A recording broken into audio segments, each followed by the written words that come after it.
ఇక డీటెయిల్ చూస్తే కామారెడ్డి నియోజకవర్గంలోని 27 మందికి సీఎం సహాయ నిధి నుండి మంజూరైన 13,86,500 రూపాయల చెక్కులను ప్రభుత్వ వైపు గంప గోవర్ధన్ పంపిణీ చేశారు.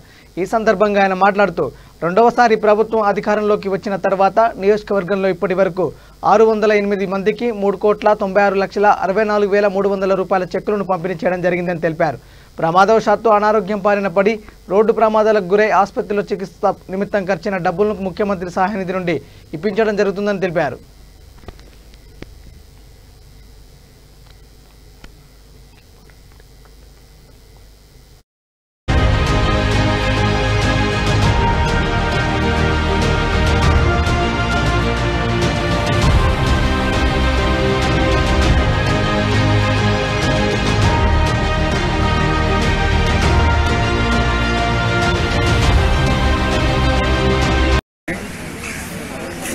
వివిధ గ్రామాలకు చెందినటువంటి వైట్ రేషన్ కార్డు ఉండి హాస్పిటలైజ్ అయ్యి యాక్సిడెంటల్లో కానీ ఆరోగ్యం బాగలేక చెడిపోయి హాస్పిటల్ బిల్స్ మా కార్యాలయంలో తెచ్చించిన వాళ్లకు గౌరవ ముఖ్యమంత్రి కేసీఆర్ సహాయ నిధి నుంచి 27 మందికి 13,86,500 రూపాయలు ఈరోజు పంపిణీ చేయడం జరిగింది.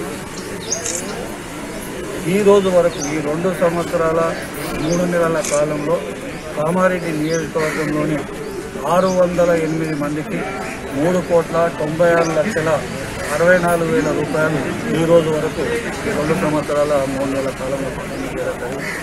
నేను విజ్ఞప్తి చేస్తా ఉన్నాను, ఎవరైనా వైట్ రేషన్ కార్డు ఉండి హాస్పిటలైజ్ అయితే యాక్సిడెంట్ అయిన ఆ పేపర్స్ మొత్తం హాస్పిటల్ పేపర్స్ మా కార్యాలయంలో తెచ్చిచ్చినట్టయితే వాళ్ళకు కూడా ఆర్థిక సహాయం ముఖ్యమంత్రి నుంచి తీసుకొస్తామని తెలియజేస్తాను.